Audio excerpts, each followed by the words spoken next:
This is Scripty Business. We get 5 minutes with 3 random words to come up with a rough movie idea. Then we spin our Wheel of Doom to throw a curveball into the mix.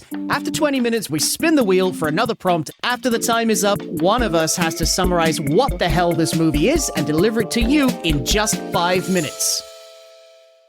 Welcome to 2026, ladies and gentlemen. That's right, we are coming back, and I know what you're thinking. You're thinking last time the boys took a break, last time they had a Christmas, they didn't come back for 6 months, but this time, I promise you, on whatever remaining hair I have left on my head, we're doing it. We're coming back.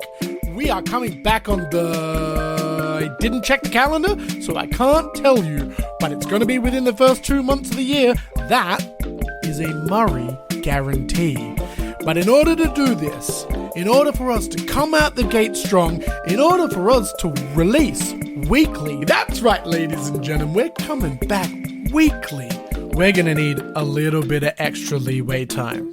So we're sending out the gates 3 weeks of an old episode. This one is a classic. It's one of our favorites. We talk about it a lot on the podcast, and if you haven't heard it, you're in for a treat. It involves... Spoiler apology. This is Scripty Business, the made-up show of made-up movies. We have 3 episodes to make a movie out of 3 random words, but each episode, we add a random film element into the mix by spinning our dreaded Wheel of Doom. Each word, each element must carry through to the final movie pitch. It's chaos, it's risky, it's Scripty Business. Subtle brag. How does it end? I see what you did there. I'ma kill that man! That's right, Billy! I would also rip someone apart for that. So I think that's quite interesting. What now? Let me take you on a journey. We're just speaking to Australia and the UK now, because they're the only other 2 countries I know of, as we've established. Jerry. Welcome back to another arc in Scripty Business. Starting it off brand new for episode 1, our favorite type of episode, where the only thing we have to do is come up with a 3-act structure and the setting of the amazing movie that we're working on. Welsh are here, and of course, Murray is also here. How are you, mate? I am glorious. Ooh, I like the word. Glorious. Any particular reason why? Just for the first time in a long time, a well-rested human being. You're just rubbing it in because we did talk pre-show about how exhausted I am today. So that's I'm so happy for you, genuinely. It feels nice to trade places with you for once. Yes. Well, we have just wrapped up another arc, so it's time to start a new one, as I said in our intro. How are you feeling about coming up with a story on the spot right now out of these 3 words? I always get scared, to be honest. Yeah, I think it's like opening night for a playwright. You're always going to get a bunch of adrenaline. You're going to go out the gate and you'll finish it and be like, I don't actually know what happened. So we're in a perpetual opening night for this podcast. Yeah, never knowing correct. how it's going to go, what we're doing. There's no breaks. So we're going to set our timer up for 30 minutes and get ready with our 3 random words. As always, we have no idea what's going to happen, where we're going to go, who we're going to meet along the way. So, Murray, are you ready for me to press the button? Oh, please, do the Lord's work. Let's go! I think the word you're searching for is inconceivable, serious, choreography, terrifying, predictability, hospitalization, chocolates. It is opinion, fault, president. That's our 3 words. Opinion, fault. Sorry, as soon as you said that, all I could hear was the birds outside my window. I'm leaving this in the cut. So now I have to close my window. Please do. For the purpose of recording, it's probably a good idea. I'll hear none of it. Anyway, opinion, fault, and president. Opinion, fault, president. Okay. Are we making a political movie? Can we go like I'm talking like Veep, Winter Soldier, not even Winter Soldier because that's action. Like House of Cards, Veep. Let's go West Wing. Let's go hard on it. Okay. All right. This is just a side note, but I thirst for the day that you and I have ideas that align. I think almost every time we've done this, I'll be like, let's go serious. Let's be like political. And you'll be like, I want a comedy. And then you're like, we're going serious. We're going political. And I'm like, this would make a really good comedy. Well, hang on. Let's talk that through. What is your thoughts how this would make a good comedy? I don't know. I don't think it's an intentional comedy. I think it's like a thing that takes itself way too seriously and ultimately ends up becoming comedic. Okay. Kind of like, I don't know if you've ever played Resident Evil 4. They're just so no, not specifically 4, but they are just so over the top and ludicrous that they are quite funny, although they do not intend to be. Okay, no, we can work with that. But so, do you want it to be like that campy sort of schlocky level, or more like, again, like Veep, Utopia, those sort of shows where they have like they're actually dealing with real political stuff, but they're very humorous about it, or like The Thick of It, for example, which is a fantastic comedy. Capaldi is a god in that show. I love it. But it's quite like they're doing serious topics. It's just the way that they handle it. So is that a potential where we're going? I think this is like crowning in your brain. I think you should set the sails. Okay. All right. So let's go with, we're doing this like a serious thing. If we're using the word president, I know there are other countries that have a president. Okay. Absolutely. I'm not an idiot, listeners.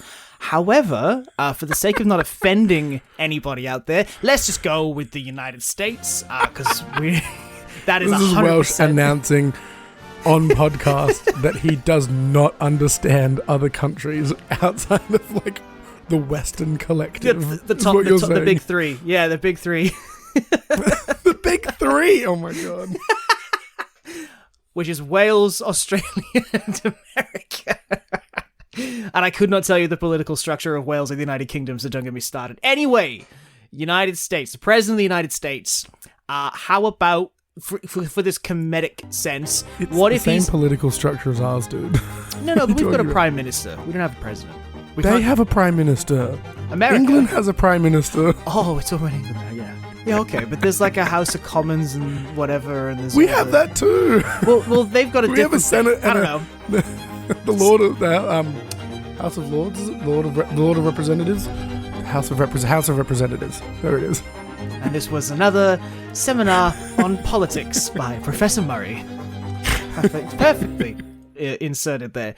No. So what about the president has done something? What about if it's like a bit of a faux pas? What if we're dealing with, you know how like Obama was a bit of an everyman president? Like he was pretty chill, like he spoke to people on the level, he was a nice guy. What if we've got a similar sort of person in the power of president in the States, and he's done something or said something which has sort of sparked opinions in the public this way and that. Yeah, so maybe it's okay. like a huge debate going on around him because he did something really benign. Yeah. Like, no, I so think when you say Obama, you're right. Like I think Obama's fatal mistake was trying to improve America. And that's why people ended up not liking him. Because he was like, what if we had affordable healthcare? And the people who capitalize on that were like, no. What do you mean I can't make billions of dollars off of extorting Americans anymore? No. So I think it's something like that. And it would be something like socialistic by nature, whether it is something like a welfare system. I don't know what their welfare system is like, but I can't imagine it's as good as ours. Subtle brag. Not so subtle brag. Or like whether it is something like a healthcare, a universal healthcare system, or something along those lines. I think it should be so much smaller, though. You think it's a small issue, dude? He walked his dog with a pink lead, and it's a boy dog. Something. No, that's probably too on the nose for how the American public get with things like that. I don't know. They get weird about that kind of stuff. But what if it was both, right? Like, what if the big game stuff that he was trying to do was something like healthcare or a welfare system or stricter gun laws or something that is like, really contentious in the States, and what kicks off this whole thing is that he does this really arbitrary thing, like walking his dog and not picking up the poo or something, and somebody catches it on film or something like that, And that's what explodes this like huge debate of this person. Like someone doing something human, and we're all naturally fallible, and they just do something that is naturally fallible because they're trying to juggle a million different things, and the public rip him apart for it, and that's what it becomes. But it becomes the vehicle for the assault.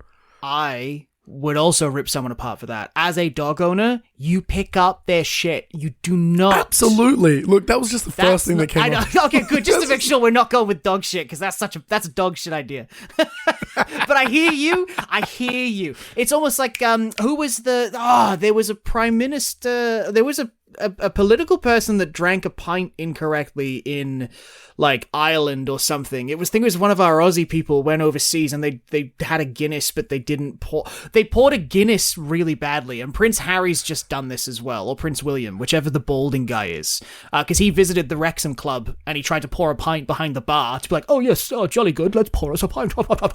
And he just poured straight foam, like nothing. There's nothing in the pint. It's humiliating. What if it's something like that? Because that's actually like pissed people off that he got behind the bar and poured a pint, and it's very Japanese.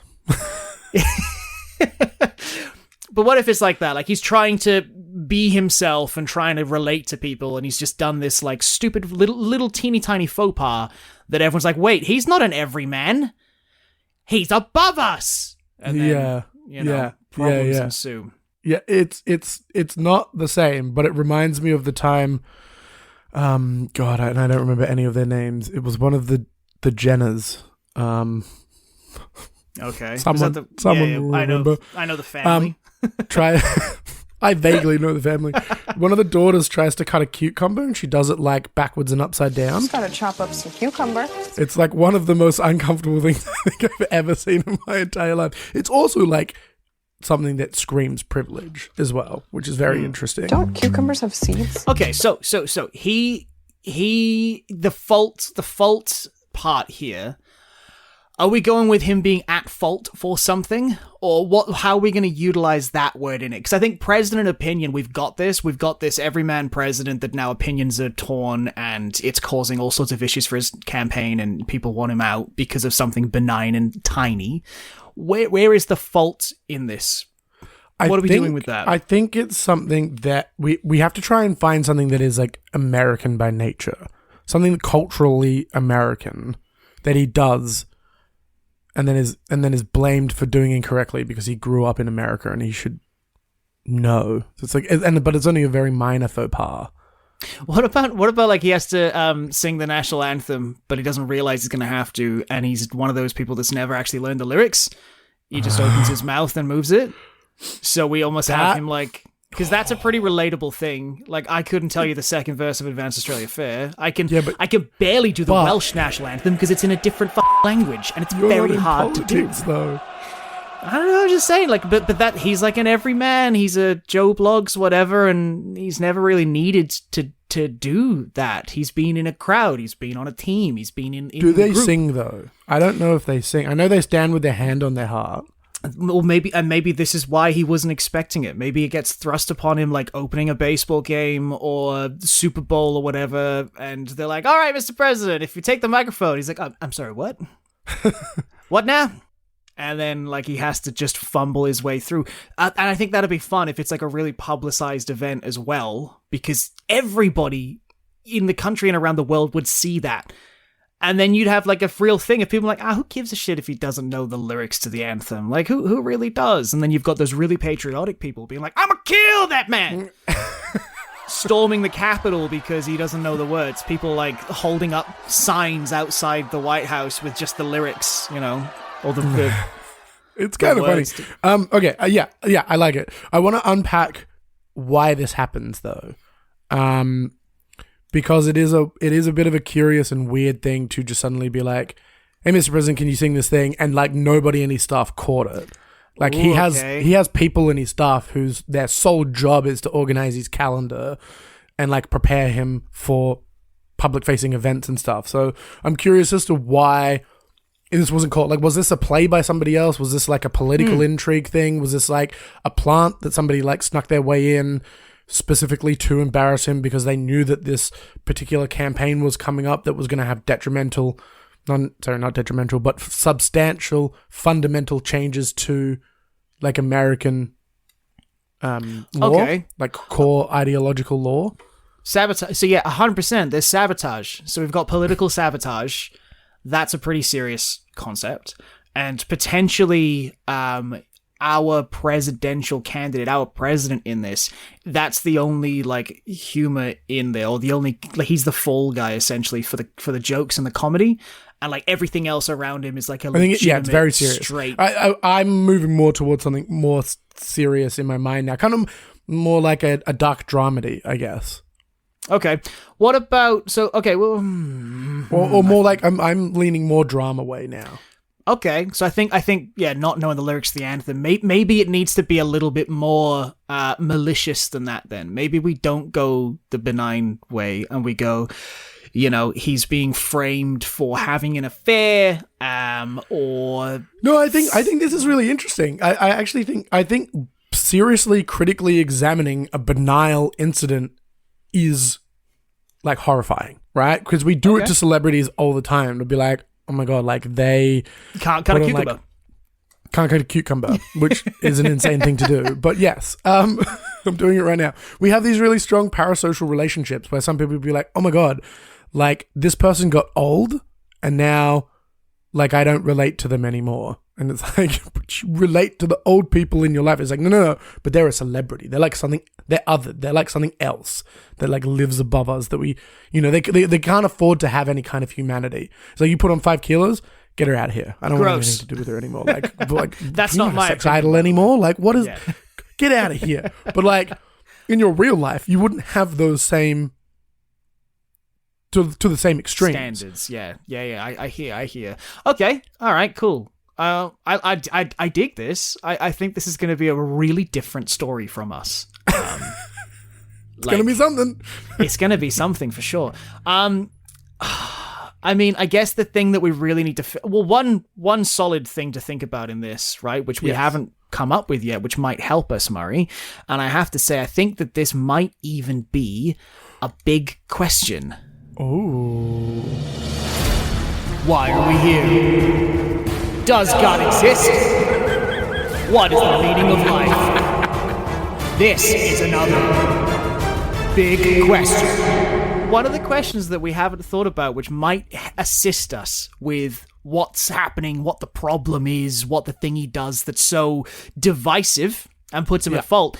What time period are we setting this movie in?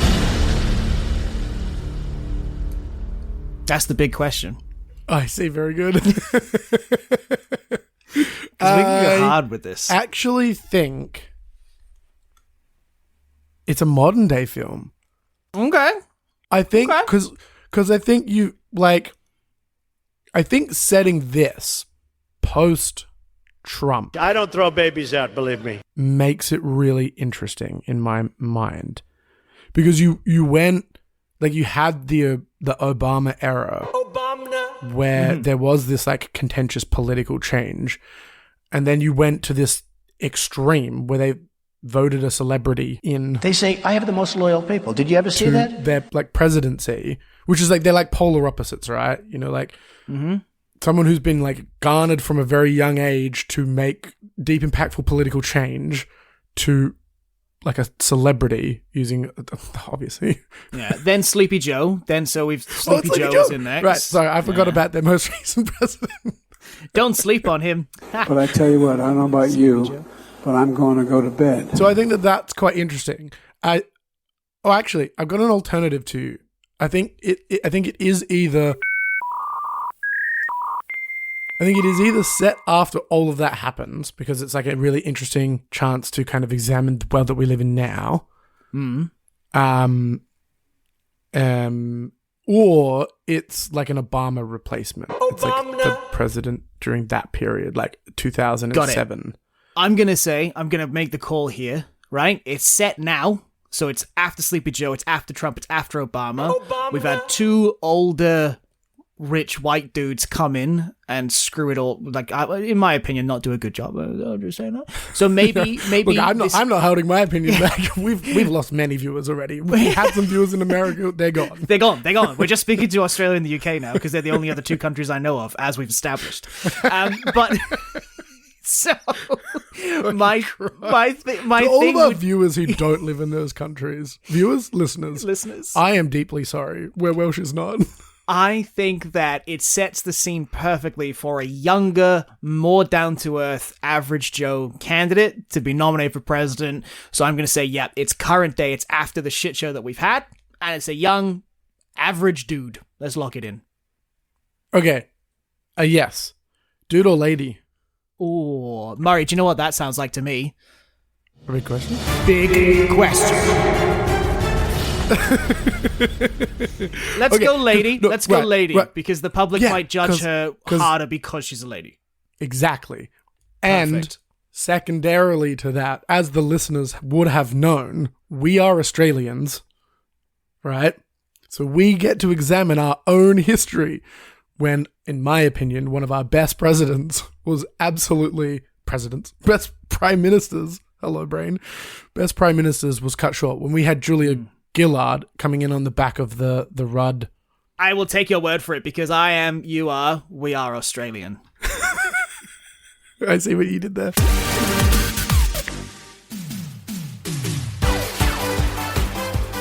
It's time for another Soul Hole quiz. You're here with Welsh and Murray as we've decided that we potentially don't know shit all about geography collectively. I've been getting mocked so far this episode, but it turns out Murray also doesn't know much. How are you feeling, Murray, if we're going to do a geography quiz together? I'm feeling overly confident based on absolutely nothing. So I feel like most sports players in the world right now. And for the record, listeners, we don't know the answers. This is multiple choice. We'll find the answers as we go.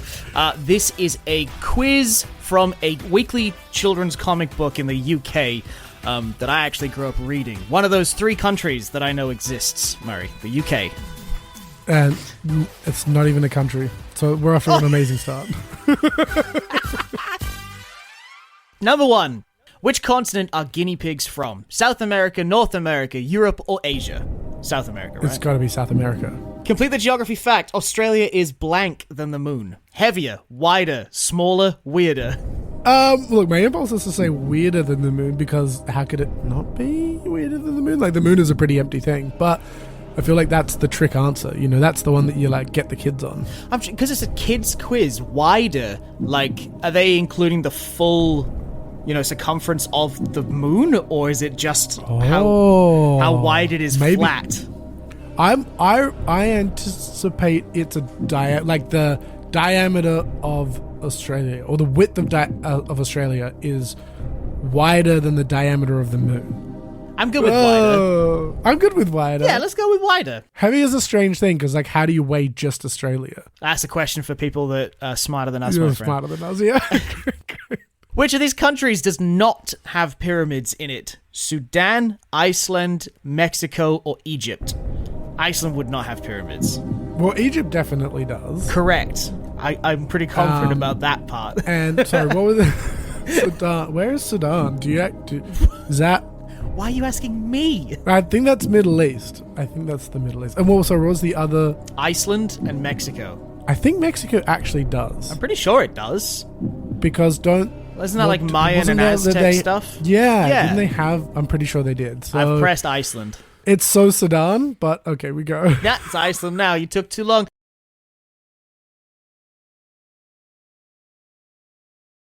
Oh, I'm not the person to read this question out, but I'm going to give it a go. What capital city is officially called Krungthep Mahanakon Amon Ratanaskosin Mathinthara Utaya Mahadilok Fop Nofarat Ratchathani Burium Udom Ratchani Wet Mahasathan Aman Pimana Watan Sathit Sakathaya Witsanukam Prasit. Oh my god, it goes for a really long time. And I mispronounced every one of those words. I can help us out by taking away two of the options. It's either just give me all four of them. all right, Beijing, Bangkok, New York, or Cardiff. It's not Cardiff and it's not New York because that's in Wales and United States, and I know those two. So it's Beijing or Bangkok. Okay. And that is up to you. I feel like it's Bangkok. Done. Is that Thailand? Maybe. Is Bangkok, Thailand? It is now. I can tell you that Beijing is China. Antarctica has 90% of the world's what in it? Freshwater, trees, polar bears, or pork pies? It's not trees. It could be polar bears. It's not trees. I think it is actually polar bears. It's not freshwater? Isn't that where everything's... Isn't all the glaciers and the frozen ice, isn't that all freshwater? Because then with global warming, when the ice caps are melting, it's causing, like, the fresh water and the salt water to... That's also entirely possible. I will tell you this. I do know this fact. 1% of the world's water is both accessible and drinkable. Polar bears it is. No, I'm saying that's justification for your answer. It's too late. Okay. It's too late. It's like it could be fresh water because only 1% of the world's water is both accessible and drinkable. What happened in the Sahara Desert on the 18th of February 1979? Nothing. It snowed. George Foreman fought Muhammad Ali, or George Foreman fought Angela Lansbury. Amazing. I'm pretty sure I've heard this one before, and I'm pretty sure it snowed. I'm going with it snowed as well, because the other two are just ridiculous, even for a child's quiz. All right, play us out. Oh, no, it's not the end of the quiz. Oh, we did pretty good. Did we? Guinea pigs are from South America. We got that one correct. Hooray! Australia is wider than the moon. We got that one correct. Very good. Iceland does not have pyramids in it. We got that one correct. Lucky boy. The capital city called that 32nd name is indeed Bangkok. We got that one correct.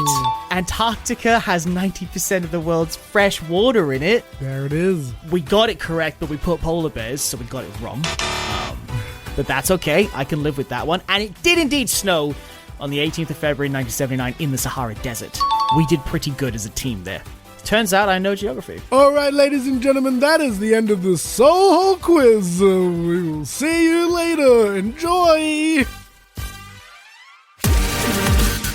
Okay, so we have our setting. It's current day America. It is set in the political bowels of the state capital. I'm making this up as I go because I don't know shit all about politics. We've established this. We have a young, grounded lady president, and she's done something that has split the support of the nation, and it was due to political sabotage from within. What next? I actually think what you suggested originally was a really good idea, which is that she's an every woman, right? And she is also like an avid fan of sports, which makes her, more relatable to a particular demographic. She like regularly attends the baseball. I think that's actually the right call because it makes her more of an every woman. Love it.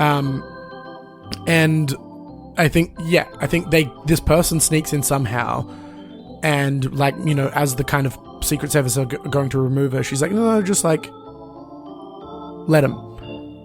And then they go like, oh, can you sing this thing? And she's like, oh God. Like, she's trying to appeal to the everyday nature of things, being like, I'm a welcoming, loving, I accept everyone kind of thing. So she's like, rather than turfing this person out before they've said what they've had to say, I say she just has a really shit voice, because you see it all the time. Like, celebrities come up doing the first pitch at a baseball game and they don't even make it across the plate. Like, the throw is weak and the crowd rip them to shreds. So what if it is something like that, where it's like, everyone's happy to see her, and then she gets up there and just butchers, decimates it. She can't sing. Okay, so she's like flat and sharp on a bunch of different notes. At the same time. Yeah. Can't do that, dude.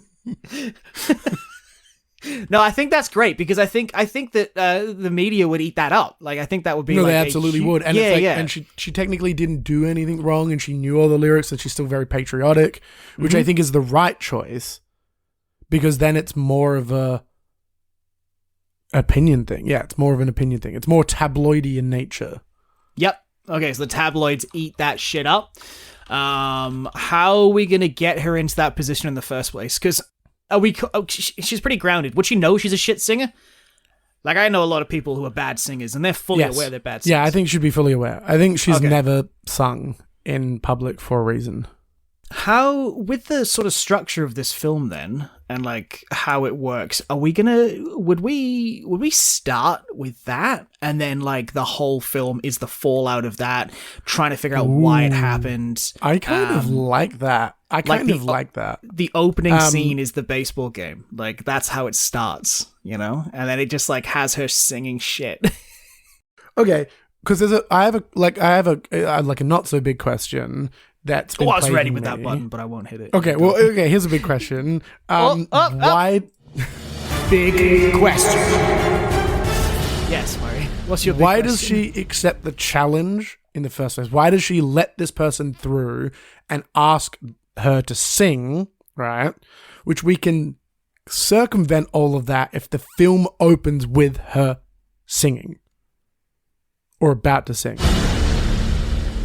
It's a big question. It's big-ish. You were right. We didn't need the jingle for that. A medium question. Yeah, I don't think we need to. Maybe that's something that we establish like down the line in the plot. Yeah, that's what I feel. I feel we start on the incident, right? Because then we get this really weird cold opening. I think that's a great opening, yeah. I can see it in my mind. I where can she's genuinely butchering see the it. song. It's almost like an episode of Brooklyn Nine-Nine. I've got something for you, Murray. Oh my god, if please you take me want. on a journey. So it opens on a baseball arena, baseball pitch, baseball stadium, that's the word. Lots of crowds and families going America. in. There's America. There's signage of like, you know, our first lady. Oh no, she's not the first lady. She's just the president. Yes, our president is here. She could have a first lady though. That would be even more contentious. I dig it. It is 2024 at the time of recording. Who knows when it gets released, this episode. But yes, there's signage everywhere that the president's there to open the game. Everybody's there all really patriotic. You've got like press and like a voiceover of like sports commentators. Like, well, Bob, it's a fantastic day for the Lord's game, or whatever they call baseball over there. Yes, and the president is here in attendance. Yeah, that's the Lord's game. Billy. The president is here. And everybody can't wait to see her kick off today's game. I'm personally very excited to see what she does, and maybe if the boys spark up a little bit to pay her homage. So this is happening. You get all these lovely shots, right? And then we have the president and like all her PAs and like all the people around her being like, we've got six minutes till start, ma'am, blah, blah. She's like, yep, cool, getting the makeup on. And then we have like her VP maybe sitting there. And like, are you sure you want to do this? Like, is this absolutely what you want to do? You know, like we have somebody questioning it to feed that in. And then she's like, yep, made my decision months ago. It's happening, Jerry. Leave me be. And then Jerry, the VP, sort of puts his hands up and sits back. And then she gets announced and she goes through. And again, you've got like aerial shots of it. You've got kids on people's shoulders, like waving and people cheering. And then the whole crowd goes silent. It's like, please rise for our national anthem. And then, oh, you know what? And then it just cuts to the titles. She takes a deep breath in to start singing, and then it cuts to whatever we call this movie, and then it starts off with crisis mode, like in the White House, like phones ringing and people running around, and it's like, oh my god, how did this happen? Like, blah, blah, blah. So as the viewer, you think something really tragic happened, and then over the course of however long we want to drag it out, it's revealed, no, she just sung it terribly. And that's how our movie starts. It is something tragic. It ends her career. I've got something for you, though, right? Which is, I was thinking about what you were saying then, and you're like, oh, no, you know, like Jerry, Jerry, he it's Jerry. prefaces this thing of like, are you sure? And she's like, yes, I'm sure. Which means that she's consciously deciding to do it, and she wouldn't do that unless she was confident she could do it. So I've got two alternative timelines to present to you. Okay. All right. Hit me. On the left, we have a curvy pathway that's probably a little bit brighter and less scary, which I love is these pathways. Jerry's suggestion. She's been preparing for this for months. Like, she's gone and got singing lessons and has prepared because she's determined to show the people she's every woman, and musicality and musicals and stuff are really big in the States. Like, every actor in the States learns how to sing. It's a big part of their culture. And she only butchers one note, which is like whether that's like the high note or a bit where she has to punch or like a technically quite challenging moment. She butchers that, but the rest of the song is flawless. Or it's something that completely takes her by surprise. She wasn't expecting to sing it all this day, and she butchers the whole song. I think they're the two pathways that we should look at. I like the idea that she's been set up to fall. So I like the idea that somebody has sort of coaxed her into this. I think that makes for an interesting bit of drama in, like, you know, you told me, like, you told me I could do this. Like, we rehearsed, we went over it. Like, that must have been it must have been the speaker interfering with the microphone. Like, it wasn't me. And like, maybe that's part of it, is like her accepting her part in it, but also it wouldn't have happened if it wasn't for old mate Jerry the VP, who like arranged it or like tried to set all these things up. And it can be, you know, because the people have already, it was such a hurdle for the people to accept the female president that now she can't even do the anthem to open a game. Okay. Then She's not suitable. I think what is a really, let me take you on a journey. Oh, I love that sound. Way before the film starts, a couple of months before the film starts, right? The political sabotage occurs then, which is a subtle call to action that she should sing at this event or show some kind of public face or some kind of public challenge that she's not enough of an every woman. She takes the bait, and then Jerry schedules in this singing, which is something that she couldn't do, right? Which is a bit of a secret of hers.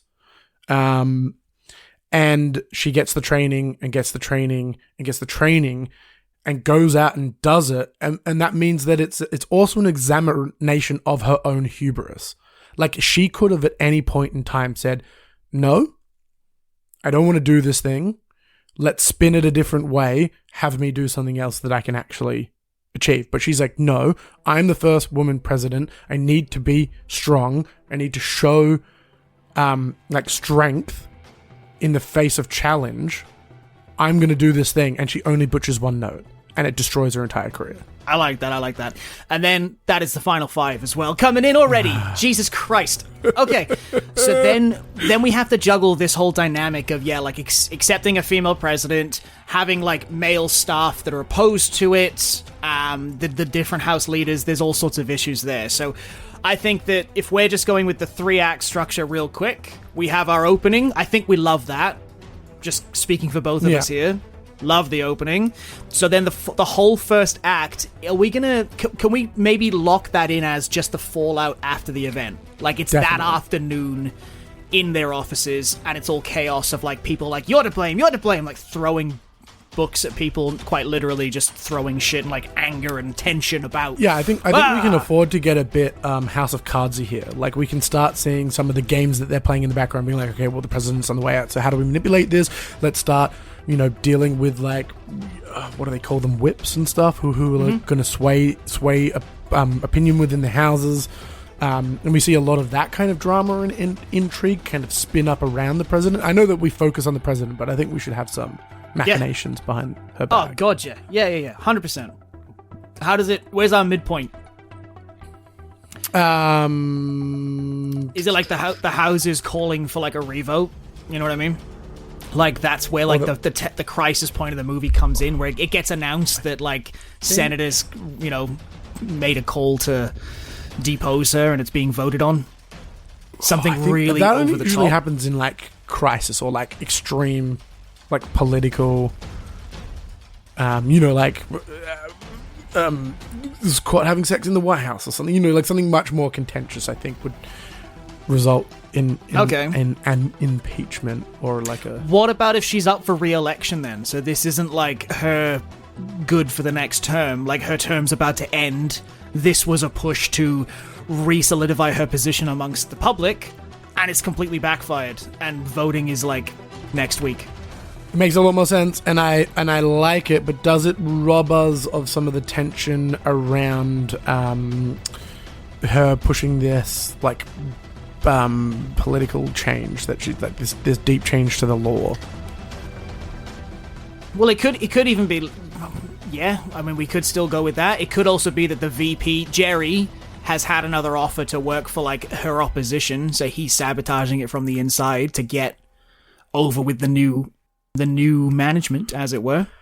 Whoa, okay. What if it was just after she was voted in? Go on. Well, just like, okay, so she's just won this presidency, which is like a really hard won victory, and now she's about to, enact her plans to do a fundamental change over the course of this 4-year period that she's in office for. And this is like her kind of like setting the stage for like strength and character and whatnot, and it backfires on her. And that's, I don't know, it feels like we lose too much stake. If she's already on the way out, most people don't get re-elected. Not on the back of their term. It's not super common. So like, it wouldn't matter that much. So I think it needs to happen at the start. Yep, okay. Start of her term. Where's the tension coming from this? What are we calling the movie? How does it end? Well, I think it's mostly about the fallout. I think Act 1 is like immediate fallout, and then Act 2 is like more longer term fallout and political games, and then Act 3 is like the ousting of the president, like trying to politically destroy her or whatever. Maybe you're right. Maybe they do go for the impeachment, so they're looking for like other laws or something like that they can capitalize on. Yeah, can it end with her singing the anthem properly? Sure. Why not? That's the ending. So she wins, I guess, or she's. I don't know. We can figure it out another time, another day. It is called Home of the Brave. This is kind of interesting, actually.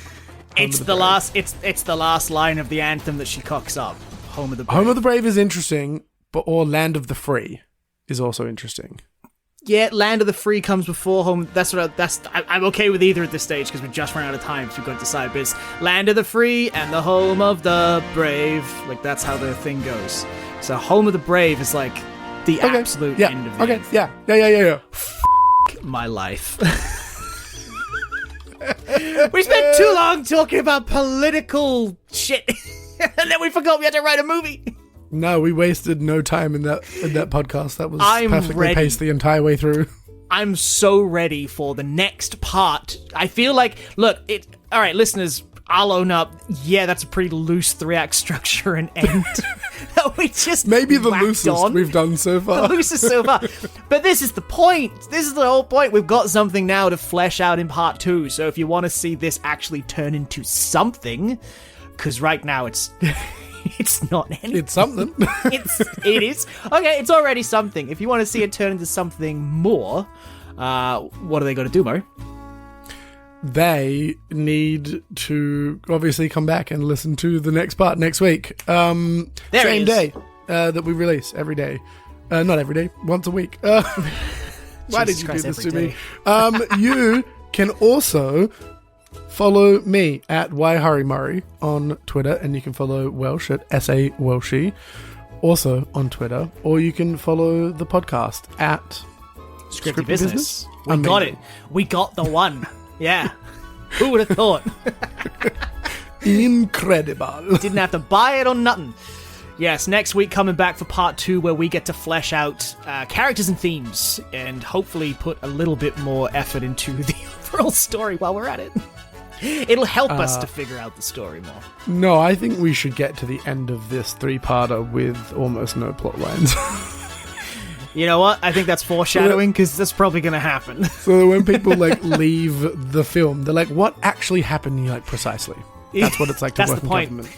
It's a commentary. It's a commentary on the U.S. political That's the system. theme. Yeah, nothing That's our happened. themes. That's the entire episode 2 done. That's our themes there. I say, wait, we gotta stop. We gotta come back and do this in the next part. Thank you very much for listening. Thank you for joining me, Murray. I will see you all next week. Au revoir. This episode was edited by Luke Wilkinson Turner. The intro music was provided by Facilian Studios. The artwork was made by Justin MacArthur. This has been a Scripty Business production. Talk shit, think quick. And remember, we love you. Thanks for letting us take you on a journey. Find us on Facebook and Instagram at Scripty Business for all our updates and let us know what you thought of this week's episode.